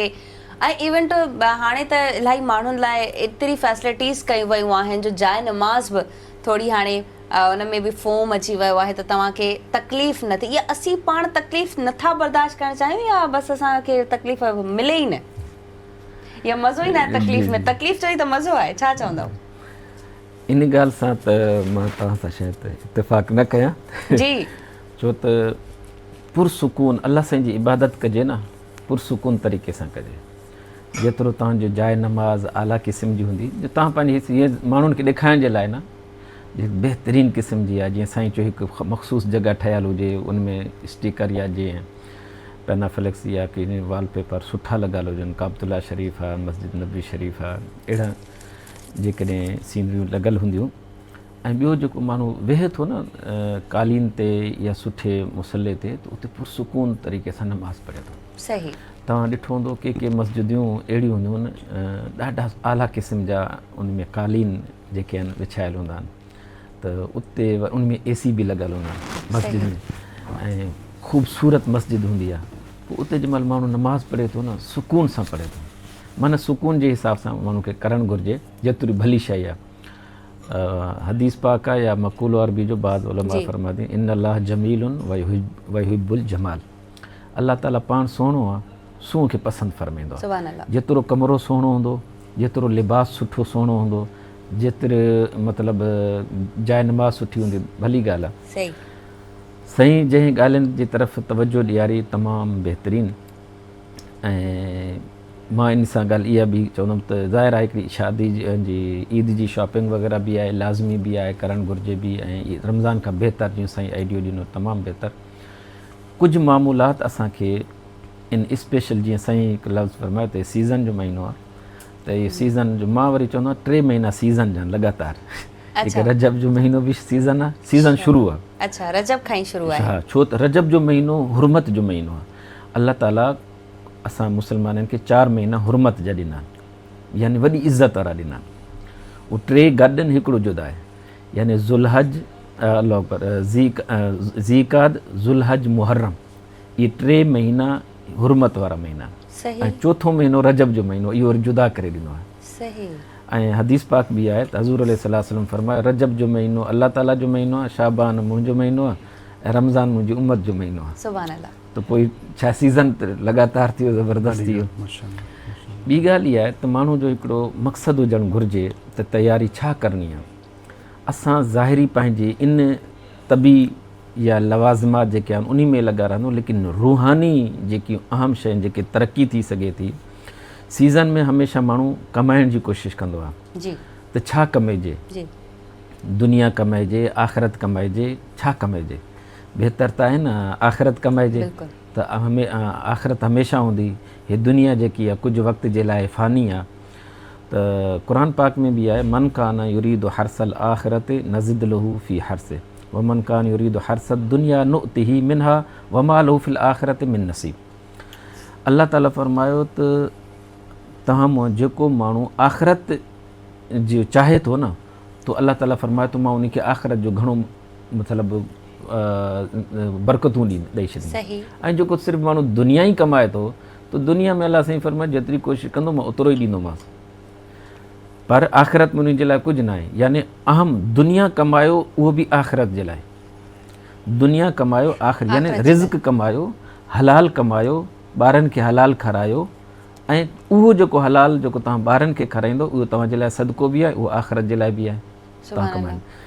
ॿी शइ इहा मुंहिंजो मक़सदु चवण जो इहो त असां रमज़ानुल मुबारक ऐं हिन सीज़न में असां पंहिंजा हिकु गोल मक़ासिद पंहिंजे अॻु साम्हूं रखूं। हिकिड़ो इहो रखूं त असांखे रोज़ो त रखिणो ई आहे। ॿियो त असांखे नमाज़ तरावी ज़रूरु पढ़णी आहे, सुनत पढ़णी आहे। असांखे फितराणो बि ॾियणो आहे, ज़कात बि ॾियणी आहे ऐं ॿिया सदका बि करणु। असांखे ॾिसो त सभ खां पहिरियों असांजी फैमिली में, असांजे रिश्तेदार माइटनि में कहिड़ा कहिड़ा जेको हिन ग़रीब वक़्तु असीं नथा ॾिसूं। ॾिसूं। जी सभ खां पहिरियों ज़कात फितराणो पंहिंजनि माइटनि खे ई ॾियो जेके मुस्तहिक़ आहिनि, पाड़े में ॾियो, यतीमनि खे ॾियो, जेतिरो थी सघे इन में ज़्यादा ॾियो, जेतिरो थी सघे। छो त इबादत सिर्फ़ु रोज़ो रखणु न आहे, सिर्फ़ु नमाज़ पढ़णु न आहे, इबादत जेकी आहे माल बि आहे। हिकु इबादत बदनी थींदी आहे, हिकु इबादत माली थींदी आहे। सही। अल्लाह ताला खे कंहिं शइ जी परवाह त न आहे, छो असां ते ज़कात फ़र्ज़ु कई आहे, उनजो हिकु मक़सदु आहे। त मक़सदु जेको अलाह साईं जंहिं कयो आहे त उन हिसाब सां असां उनखे कयूं। असांजो मतिलबु हिकु असांखे पंहिंजो मिसाल फ़र्ज़ु कयो असां वटि ₹1,00,000 आहे, जी जेकॾहिं असां 50,000 पंहिंजे घर ते फैमिली ते ख़र्चु कयूं था त 50,000 मां ॿियो जेको आहे त उन में 25% जेको आहे ख़ासि अल्लाह ताला जे लाइ कढूं, यानी ग़रीब माण्हुनि जे लाइ। अल्लाह ताला खे ज़रूरत न आहे, अल्लाह ताला जे बाननि खे ज़रूरत आहे। ॿी शइ इहा, ॿियो जेको आहे असां पंहिंजे दोस्त अहबाबनि जे लाइ बि कढूं, गिफ्ट बि कढूं, जेको असांजे दोस्तनि खे हदिया तोहफ़ा गिफ्ट न ॾियण जे करे जेको असां अॼुकल्ह हिकु माण्हू माइट जेका आहिनि हिकु ॿिए जा दुश्मन थी बीठा आहिनि। जॾहिं तव्हां सदको ॾींदव, सदको हिकु ग़रीबनि खे ॾियो, तव्हां गिफ्ट ॾींदव, अॻे माण्हू खे मोहबत पैदा थींदी, नफ़रत न थींदी, चाहे बि कुझु बि हुजे। तव्हां खिली ॻाल्हाइण बि त सदको आहे। बहरहाल ॿी शइ इहा आहे त हिकु आहिनि इबादात, ॿिया आहिनि मुआमलात। अच्छा, मामलात ते मां तव्हांखे रोकींदमि। इबादात ऐं मामलात अलॻि अलॻि शयूं आहिनि। कारी साहब खां ज़रूरु पुछंदासीं, नाज़रीन नंढिड़ो ब्रेक था वठूं, केॾा न वञो, वापसि था अचूं। हिकिड़ा मुआमलात, हिकु इबादात। इबादात यानी ख़ासि करे जेके अल्लाह ताला जे तरफ़ां असांखे अल्लाह साईं जी ई इबादत डायरेक्टली जेके करण जो हुकुम आहे, जंहिंमें रोज़ो बि आहे, नमाज़ बि आहे। त उन में असां रोज़ो नमाज़ असांखे हर लिहाज़ में पढ़णो ई पढ़णो आहे ऐं रोज़ो बि रखिणो आहे। ॿियो असां उन सां गॾु हिकु शइ कयूं था त क़ुर पाक जो ख़तमु जेको आहे न लाज़मी असां पढ़ूं, लाज़मी। ॿियो असांजो टारगेट हुजे त भाउ रमज़ानुल मुबारक में मां केतिरा क़ुर पाक जा ख़तमु पढ़ी सघां थो, हिकु पढ़ी सघां थो, 2 पढ़ी सघां थो, 3 पढ़ी सघां थो, 4, जेतिरो हू टाइम कढी सघे थो उनजो टारगेट हुजे। पोइ इहो हिकिड़ो सीज़न आहे न त उहो कमाईंदो। ॿियो इहो हुजे त मां हज़ूर अलैहिस्सलातु वस्सलाम ते दुरूद पाक केतिरी मिक़दार में पढ़ी सघां थो, यानी 1 लख दुरूद शरीफ़ पढ़ी सघां थो नंढो, ठीकु आहे, या 50,000 पढ़ी सघूं था। पोइ उहो पंहिंजे रूटीन में ॾींहं जो मां मिसाल 2000 पढ़ां, राति जो 2000 पढ़ां, या हेतिरो उहो करे टाइमिंग करे पंहिंजे हिसाब सां, उहो बि हुनजो टारगेट लाज़मी आहे, इहो हुजणु घुरिजे। ऐं उन सां गॾु ॿियो इहो बि लाज़िम आहे त हज़ूर अलैहिस्सलातु वस्सलाम जी सीरत मुबारक ज़रूरु पढ़े।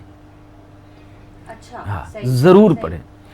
असां सीरत खां जेतिरो ई परे आहियूं न, इन करे असांखे हज़ूर अलैहिस्सलातु वस्सलाम जे बारे में सही मालूमात न आहे। पोइ असां जेको बि कमु कंदासीं, हूअं त असां फिल्मूं ॾिसूं था न, ड्रामा, उहो को एक्शन या जेकी शयूं ईंदियूं डायलॉग, उहो असांखे सम्झ किथे ईंदो आहे, चवंदो उहो यादि अची वेंदो आहे न।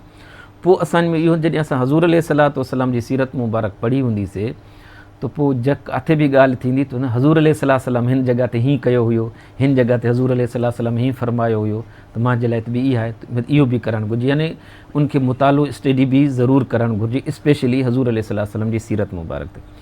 ऐं क़ुर पाक जो तर्जुमो बि पढ़े ऐं क़ुर पाक जे तफ़सीर। इन में छा थो थिए, असां जेतिरो ई क़ुर खां परे आहियूं न, त एतिरो ई असांखे क़ुर पाक खां परे थींदा था वञूं, मानूस न आहियूं। जॾहिं असांजी मुलाक़ात थिए थी क़ुर पाक सां, जॾहिं असां उनखे पढ़ूं था, वरी जॾहिं उहो असांखे सहारो ॾिए थो, जॾहिं असांजी दिलि ॿधाए थो, जॾहिं असांखे हौसलो ॾिए थो, त पोइ चऊं था क़ुर पाक खां वधीक असांजो को दोस्त ई न आहे। ख़ुशी जो लम्हो हुजे त बि क़ुर पाक तव्हांखे ख़ुशख़बरी ॿुधाए छॾींदो ऐं चवंदो हे तव्हां सही आहियो। तव्हां ग़लति वञो था त क़ुर पाक चवंदो हे ग़लति आहे, हिन में नुक़सानु आहे, हीअ न कर, तुंहिंजे लाइ फ़ाइदो न आहे, वक़्ती तौर ते हे ज़ेब ज़ीनत आहे, अॻिते तुंहिंजे लाइ नुक़सानु। पोइ असां सम्झी वेंदासीं। ॾिसो न, असांजा दोस्त केतिरा बि आहिनि, त असांजी कहिड़ी ख़बर त असांजो दोस्त आहे या हक़ीक़त में या दुश्मन आहे, असां कुझु नथो फ़ैसिला करे सघूं। लेकिन हिन ॻाल्हि जो असां 100% फ़ैसिलो करे सघूं था त क़ुर पाक असांजो बहितरीनु दोस्त आहे, असांखे गाइड करे सघे थो। उहो कॾहिं थींदो जॾहिं असां उन खे टाइम ॾींदासीं, असां उनखे पढ़ंदासीं। हिकु तिलावत करणु उनजो सवाबु आहे, जेकॾहिं तर्जुमो पढ़णु शुरू करे न उन सां। ॿी शइ आहे, क़ुर पाक में जेतिरी त मुंहिंजी मालूमात आहे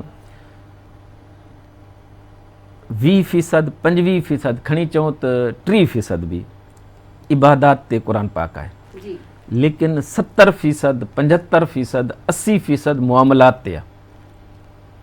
त असांजो माण्हुनि सां उथणु वेहणु, असांजी लेन देन तालुकात कहिड़ा आहिनि, कीअं करणु घुरिजनि, त असां उन खे बिल्कुलु खयूं। रमज़ान मुबारक ते असांजो चलो बहितर आहे, रोज़े रखण ते बि ज़ोर आहे, भली ॻाल्हि आहे, नमाज़ पढ़ूं था इहा बि भली ॻाल्हि आहे, तिलावत करूं था इहा बि भली ॻाल्हि आहे, सदको ॾियूं था उहा बि भली ॻाल्हि आहे, सहरी इफ़्तारी कयूं था करायूं था इहा बि भली ॻाल्हि आहे, लेकिन माण्हुनि सां असांजा मामलात कहिड़ा आहिनि, बिल्कुलु इन ते नज़र ई न आहे। नज़र ई न आहे। कॾहिं असां माण्हू जो गिला बि करे वठूं था ऐं कंहिंजे बद ख़्वाही करे उनजे बारे में ग़लति माण्हुनि खे ॿुधायूं था, माण्हुनि जा ऐब बि ॿुधायूं था ऐं माण्हुनि ते सड़ूं बि था, हसद बि करियूं था। ऐं उन सां वॾी ॻाल्हि इहा आहे त असां में कूड़ तमामु ज़्यादा आहे, तमामु ज़्यादा, ऐं दोखो फिराट तमामु हद खां वधी वियो आहे। याने जेकॾहिं असां को कमु कयूं था, मुआमलात माण्हुनि सां कयूं था, चऊं था जेसिताईं असां कूड़ न ॻाल्हाईंदासीं त तेसिताईं असांजो कमु बि न थींदो। जीअं असांजी हिकु फील्ड आहे मिसाल वकालत में, चवंदा वकालत आहे निरो कूड़, बाबा कूड़ जेकॾहिं न ॻाल्हाईंदा इहो प्रैक्टिस कीअं कंदव, पर न ईअं न आहे। ऐं वरी कारोबार वटि दुकान वारे वटि वञो त उहो बि चवंदो जेसिताईं मां कूड़ न ॻाल्हाईंदुमि त गिरा कस्टमर जो मां का शइ ख़रीद बि न कंदो। त कूड़ आम थी वियो आहे, त कूड़ हूअं बि नाजाइज़ आहे, त रमज़ान मुबारक में बि नाजाइज़ आहे ऐं रोज़े जी हालत में बि नाजाइज़ आहे, गुनाह आहे ऐं कूड़े माण्हू ते लानत आहे। कॾहिं बि तव्हां कंहिं माण्हू सां बि को मामिलो तइ कयो त कोशिशि इहो कयो त अॻे माण्हू खे फ़ाइदो ॾियो, जेकॾहिं फ़ाइदो नथा ॾेई सघो त घटि में घटि उनखे नुक़सानु न ॾियो, चाहे उहो तव्हांजी घरवारी हुजे, तव्हांजो मुड़ुसु हुजे, तव्हांजो भाउ हुजे, भेण हुजे, पुटु हुजे, धीउ हुजे, घर जे माहौल में। ऐं ॿाहिरि पाड़े वारा आहिनि, दोस्त आहिनि, ऑफिस वारा आहिनि, किथे बि रहो था, असां में जेको वॾे में वॾो नुक़सानु थिए थो, असांजा मुआमलात जेके आहिनि असांजा दुरुस्त न आहिनि। असांखे जिते इहो टारगेट बणाइणो आहे त असांखे क़ुर शरीफ़ ख़तमु ऐं तर्जुमो ऐं सीरत पढ़णी आहे, नफ़िल पढ़णा आहिनि, रोज़ा रखणा आहिनि, दुरूद शरीफ़ पढ़णो आहे। उन सां गॾु इहो बि असांखे कूड़ बि न आहे ॻाल्हाइणो, कंहिंजी गिला बि न आहे करणी, कंहिंजी चुगली बि न आहे हणणी, कंहिंजी ऐब जोई बि न आहे करणी। ऐं असां सां गॾु वरी इहो आहे त असांखे केतिरनि माण्हुनि खे फ़ाइदो ॾिनो आहे, थोरो रोज़ानो मुहासिबो बि करणु घुरिजे, भई अॼु मां केतिरनि माण्हुनि खे फ़ाइदो ॾिनो आहे, केतिरनि खे नुक़सानु ॾिनो आहे। जेतिरो माण्हू थी सघे त माण्हुनि खे फ़ाइदो ॾिए। ऐं वॾी में वॾी ॻाल्हि आहे त पीउ माउ जो बि अॼुकल्ह ज़माने तमामु घणो तकलीफ़ इन ते त मां तव्हां सां कारी अलवक़ साहब ऐं इमामुद्दीन साहब जन सां हिकु अलॻि ई गुफ़्तगू थींदी त पीउ माउ जी नाफ़रमानी हिन वक़्तु असांजे मुआशिरे में। असीं हाणे गुज़ारिश कंदासीं अनंता साहिबा खे ॿीहर त असांखे नात ॿुधाइनि। अनंता बिस्मिल्लाह करें। मदीने से बुलावा रहा है मेरा दिल मुझसे पहले जा रहा है मेरा दिल मुझसे पहले जा रहा है शबे फुरकत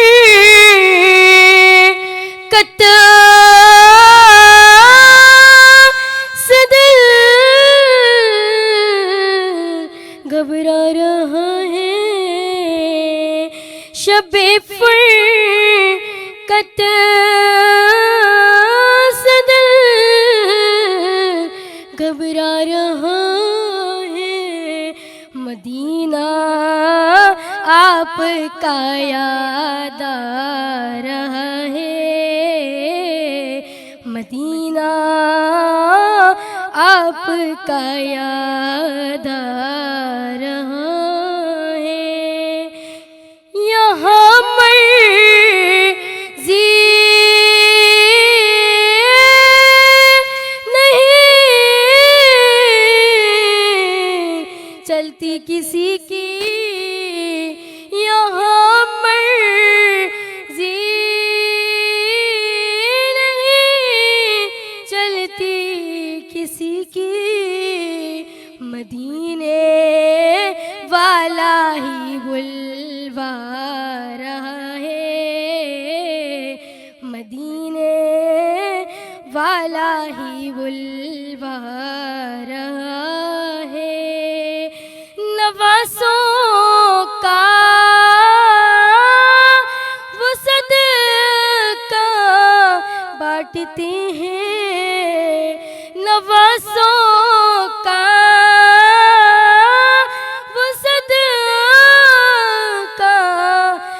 बांटते हैं, ज़माना उनका सदका खा रहा है, ज़माना उनका सदका खा रहा है। मेरा दिल भी तो अपने साथ ले जा, मेरा दिल भी तो अपने साथ ले जा, अकेला क्यों मदीने जा रहा है, अकेला क्यों मदीने जा रहा है। माशाअल्लाह, बेहतरीन अनमता। अच्छा इमामुद्दीन साहब, जी असीं ॻाल्हि कयूं पिया नंढियूं नंढियूं जेके इबादतूं आहिनि असीं उहे बि कंटिन्यू करे सघूं पिया। रमज़ान खां पहिरियां बि असीं पाण में अगरि आदत विझूं ऐं रमज़ान खां पोइ बि उन्हनि खे कंटिन्यू कयूं, जीअं ख़ासि करे कूड़ ॻाल्हाइण जी जेकी आदत थी वई आहे असां सभिनी में, त कूड़ खां सवाइ कमु न थींदो। सही था फरमायो। इहो जेको आहे न असल में कूड़ ॻाल्हाइण जो गुनाह त पंहिंजी जॻह ते आहे ई, लेकिन उन जे करे जेका असांजे ज़िंदगीअ में नहूसत अचे थी, असांजे ज़िंदगीअ में बेबरकती अचे थी, उहो असांजूं जेके असली इबादतूं आहिनि उन्हनि जी लज़्ज़त, उन्हनि जो रूह, उन्हनि जी चाशनी ई ख़तमु थी करे छॾे। जेको कूड़ो माण्हू आहे उन जी दिलि में हिकिड़ी स्याही रहंदी, माना हिकिड़ो उन जे दिलि में हिकिड़ो कारोपन रहंदो, त उहो जॾहिं क़ुर करीम जी तिलावत बि कंदो, चाहे पहिरीं हुजे या रमज़ान में ख़ासि तौर ते हुजे, त उनखे क़ुर जी जेको आहे न उहा चाशनी, उहा लज़्ज़त, त क़ुर जे लाइ चयल आहे त बाबा जेको क़ुर पढ़े थो या अलाह जो ज़िक्र करे थो त उन सां उनजे ईमान में इज़ाफ़ो थो थिए। ठीकु आहे। ऐं जेको माण्हू क़ुर शरीफ़ में ई लिखियलु आहे त बाबा क़ुर हिकिड़ी अहिड़ी शइ आहे जेको माण्हू पढ़े थो उन सां इंसान जी दिलि नरम थिए थी, इंसान अलाह जे क़रीब थिए थो। त मगर कूड़े माण्हूअ खे उहा जेका लज़्ज़त आहे, चाशनी आहे, उहा मुयसरु न थींदी। ऐं कूड़े माण्हूअ जी हिकिड़ी इहा बि आहे त जेको माण्हू कूड़ ॻाल्हाए थो पियो, अलाह साईं उन जे चहिरे मां, उन जे मुंहं मां जेका न उहा हिकिड़ी क़िस्म जी खणी चइजे त माना उहा नूरानियत ख़तमु थो करे छॾे, कूड़ो माण्हू जेको आहे मिसाल अहिड़े हिसाब सां।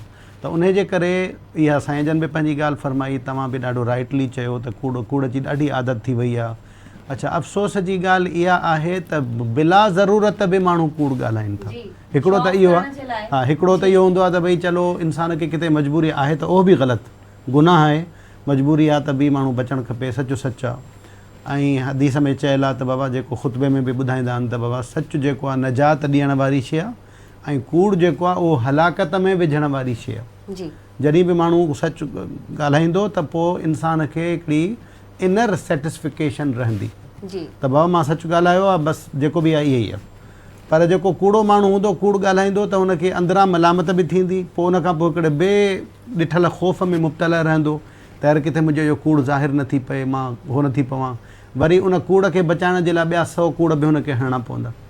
त इहो मुंहिंजो चवण जो मक़सदु आहे त जेको कूड़ो माण्हू आहे न उहो माना हिकिड़ो अजीब अलाह जी लानत में आहे, अजीब हुन में आहे। ऐं ॿियो माण्हू जेको आहे न उनखे ग़ैर ज़रूरी तौर ते बि ॻाल्हाइनि था, मज़ाक़ में बि। हालांकि हदीस में चयल आहे त कूड़ सच में या संजीदगीअ में त ॻाल्हाइणु ग़लति आहे, पर मज़ाक़ में बि कूड़ ॻाल्हाइणु ग़लति आहे। मज़ाक़ में बि कूड़ ॻाल्हाइण जी इजाज़त न आहे, पर असां वटि कॉमन आहे। माण्हू कूड़ा जेको आहे न मसला कंदा आहिनि, जीअं असां वटि हिकिड़ी गंदी आदत आहे बाबा जेको आहे न अप्रैल फूल मल्हाईंदा आहिनि माण्हू, माना कंहिं माण्हू खे कूड़ हणंदा आहिनि त बाबा तो फलाणी मसइलो थी वियो आहे, उहो माण्हू वीचारो परेशान पोइ हुनखे खिली चवंदा आहिनि यार असां मज़ाक़ कयूं पिया, बाबा इहो कूड़ ई आहे न, ग़लति आहे।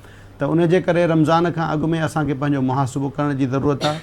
जेतिरा बि असांजी ज़िंदगीअ में अहिड़े क़िस्म जा गुनाह आहिनि उहे असां कंहिं पेपर ते लिखूं, कंहिं पने ते लिखूं ऐं पंहिंजे अकेलाईअ में वेही करे पंहिंजे पाण खे मुखातबु कयूं त बाबा मां हिननि कूड़नि में दानिस्ता या नादानिस्ता तौर ते, शऊरी या लाशऊरी तौर ते हिननि कूड़नि में मां मुब्तला आहियां। हाणे रमज़ान जो महीनो अचे थो जेको बरकतुनि वारो तौबह जो महीनो आहे, अलाह जी रहमत वठण वारो महीनो आहे। जीअं ॻाल्हि कयूं पिया बार बार त बाबा इहो हिकिड़ो सीज़न जो महीनो आहे जंहिंमें हिकिड़ो मुस्लमान जेको आहे पंहिंजी आख़िरत नेकियूं कमाए थो। त त उहो पंहिंजे पने ते लिखे पंहिंजी ज़ात सां हिकिड़ो कमिटमेंट करे, अहद करे त मूंखे जेको आहे न इन्हनि शयुनि खां बचणो आहे। उन में कूड़ हुजे, उन में माना ॿियाई हुजे, उन में जेको आहे न जेको बि शयूं उहे माण्हू पंहिंजे पाण खे नोट करे उहो जेको आहे न तौबा बि करे ऐं कमिटमेंट बि करे त मां आइंदा न कंदुमि। वरी जॾहिं अहिड़े क़िस्म जी शइ दुबारा टुटी वञे त दुबारा अलाह खां माफ़ी वठी करे अहद करे त मां न कंदुमि। बहितरीन आहे इमामुद्दीन साहब। ऐं कूड़ ॻाल्हाइण त वाकई गुनाह आहे, असां ख़बर न पवंदी आहे अॼुकल्ह सच ॻाल्हाए केरु थो। सो वठूं था नंढिड़ो ब्रेक ऐं वरी वापसि था अचूं। जी नाज़रीन, तव्हांखे भलीकार कयां थी पर ॿीहर मॉर्निंग विथ आवाज़ प्रोग्राम में। असांजे प्रोग्राम जा स्पॉन्सर आहिनि टपाल, मेज़बान, सिंध की नंबर 1 चांहि। कारी लबक साहब, ॻाल्हि ॿोल हले पई असांजी अमालनि ते, त असांखे पंहिंजा अमाल सही करणु खपनि, रमज़ान हुजे या रमज़ान खां पोइ या रमज़ान खां पहिरीं बि। पर हिकिड़ो अमाल जेको शायदि असां में हाणे एलिमेंट इहो वधी वियो आहे त असां पीउ माउ जी नाफ़रमानी कयूं था। जंहिं पीउ लाइ हुकुम आहे ऐं फ़रमान बि आहे त हुनजो सिर्फ़ु चहिरो ई ॾिसण सां ऐं माउ खे मुस्कुराए ॾिसण सां इहा बि हिकु वॾी इबादत आहे। पर अॼुकल्ह असीं मसरूफ़ थी विया आहियूं या वरी असीं इहो महसूसु नथा करणु चाहियूं त असांजा पीउ माउ असांजा मुंतज़िर आहिनि। वालिदैन जी ताज़ीम, एहतराम, इकराम ऐं उन्हनि जी ख़िदमत करणु, उन्हनि खे ख़ुशि रखणु, इहो अल्लाह ताला जे तरफ़ां असांखे हुकुम ॾिनल आहे। जी। ऐं जॾहिं बि अल्लाह रब्बुल आलमीन कंहिं शइ जो हुकुम ॾिनो आहे न त उन में 100% फ़ाइदो ई फ़ाइदो हूंदो आहे। बेशक। ऐं जॾहिं बि अल्लाह ताला कंहिं शइ खां मना कयो आहे त उन में 100% नुक़सानु ई नुक़सानु हूंदो आहे। यानी हे शइ नुक़सानदेह त उनजे वेझो न वञो। असांखे पीउ माउ जी ख़िदमत ऐं पीउ माउ खे राज़ी करणु ऐं पीउ माउ खे ख़ुशि करण में जेको सवाबु त पंहिंजी जॻह ते जेके असांजी तरक़ीअ दराजात आहिनि या असांजे लाइ बरकतूं आहिनि, रहमतूं आहिनि, असांजे लाइ ख़ुशियूं आहिनि, असांजे लाइ फ़ाइदा आहिनि, इहे असां ॾिठा न आहिनि। या ईअं खणो असांजो उन्हनि ते उहो कंहिं शायदि ॾिसी करे जीअं थींदो आहे, असां ॾिठा न आहिनि। ऐं जॾहिं असांखे हक़ीक़तनि ख़बर पई वञी वञे थी त पोइ असां ॿिया कमु छॾे पोइ चवनि था पीउ माउ खे ख़ुशि कयूं। ऐं पीउ माउ एॾी हिकु आहे जंहिंखे आम तौर ते हर माण्हू खे ख़बर आहे त माउ जे क़दमनि जे हेठां जन्नत आहे। यानी माउ जी ख़िदमत कंदव तव्हां जन्नत में वेंदव। हदीस पाक बि आहे, इन ॿियो इहो हदीस पाक इहा बि आहे त पीउ जी रज़ा यानी पीउ जी ख़ुशी अल्लाह ताला जी रज़ा आहे, ख़ुशी आहे, ऐं पीउ जी नाराज़गी अल्लाह ताला जी नाराज़गी आहे। हाणे अल्लाह तबारक व ताला क़ुरान पाक में पीउ माउ जे लाइ जेको पंहिंजी इबादत खां बाद में हुकुम ॾिनो आहे, अल्लाह ताला फरमायो त उन्हनि खे तव्हां झिणको बि न, सही, ऐं उन्हनि खे यानी झिणको मतिलबु उन सां ॾाढे न ॻाल्हायो, झगड़ो न कयो, जेको असां में तमामु घणो आहे। अलाह साईं मना कयो आहे तव्हां पीउ माउ तव्हां 100% सचा आहियो, तव्हां 100% हक़ ते आहियो, 100% तव्हां राइट आहियो, लेकिन पीउ माउ सां झगड़ो न कयो।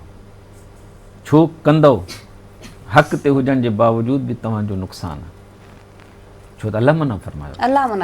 ऐं अल्लाह ताला फरमायो पंहिंजे पीउ माउ जे लाइ दुआ घुरंदा रखो, रब्बिरहमहुमा कमा रब्बयानी सगीरा।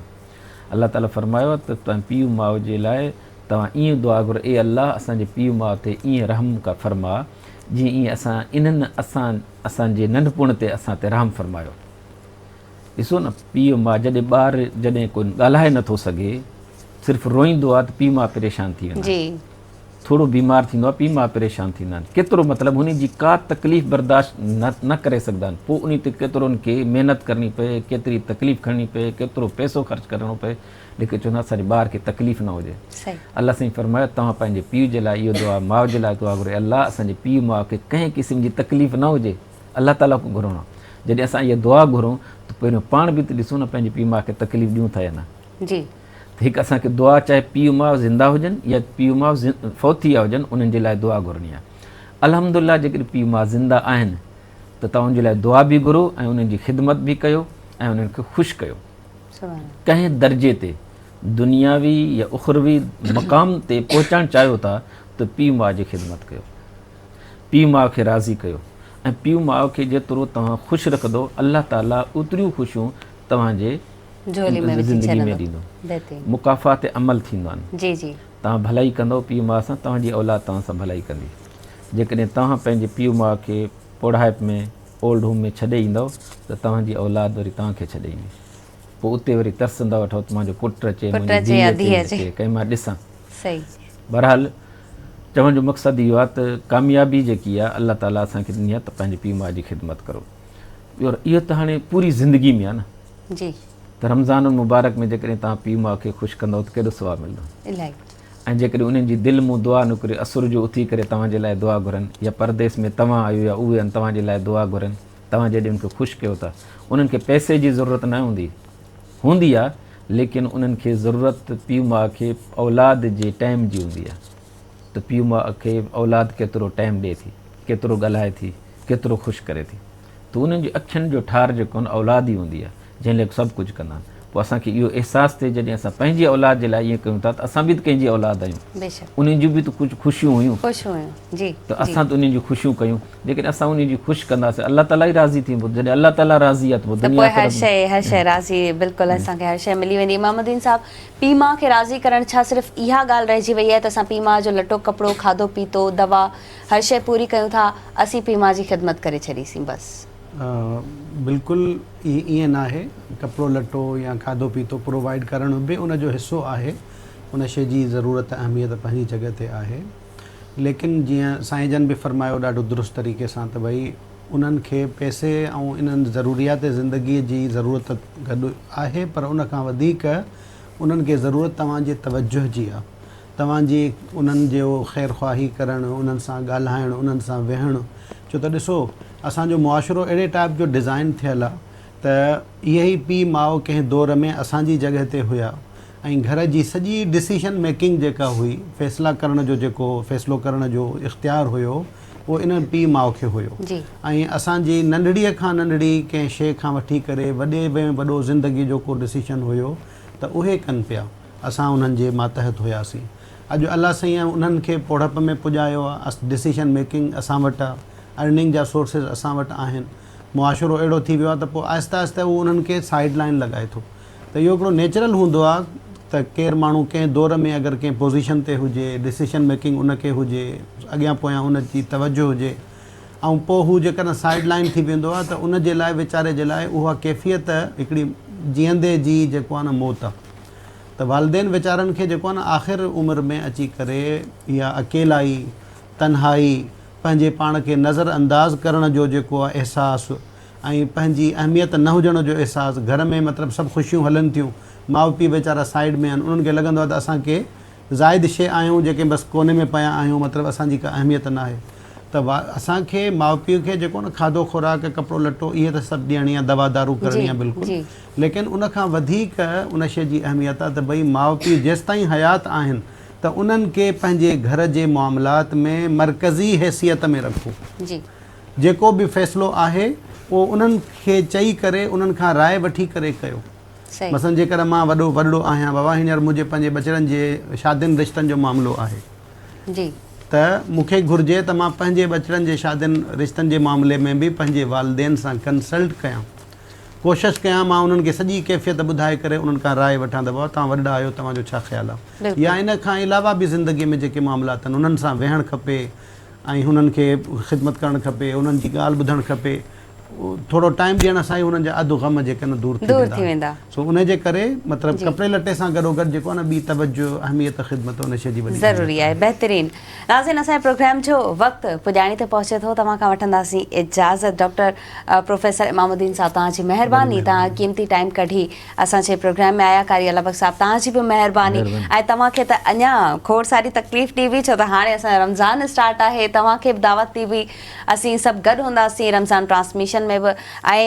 अनमता, आपका भी बहुत शुक्रिया, अभी प्रोग्राम में आई और बेहतरीन नाते सुनाई। एक और भी हम आपसे नात सुनेंगे। नाज़रीन, ॾींदा सभु आपड़ो खे इजाज़त, पंहिंजो रखंदा खोड़ सारो ख़्याल, ऐं ॿीहर मिलंदासीं आवाज़ टीवी जे प्लेटफॉर्म ते। तेसिताईं अल्लाह हाफ़िज़। ऐं वेंदे वेंदे अनमता खां ख़ूबसूरत नात ॿुधंदासीं। बिस्मिल्लाह।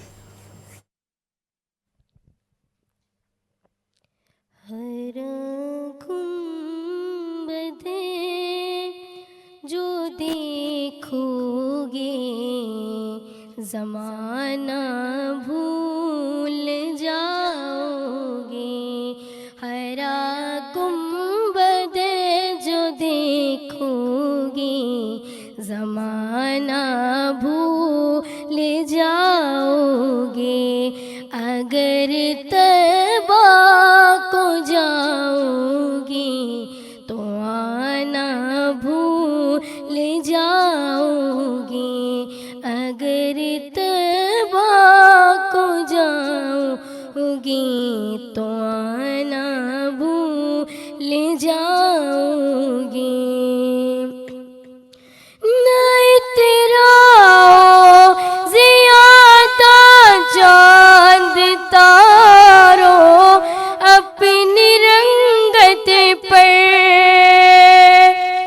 नहीं तेरा ज़ियादा चांद तारों अपनी रंगत पर मेरे आका को देखोगे चमकना भूल जाओगे मेरे आका को देखोगे चमकना भूल जाओगे हरा गुंबद जो देखोगे ज़माना भूल जाओगे अगर तैबा को जाओगे तो आना भूल जाओगे हदीस मुस्तफा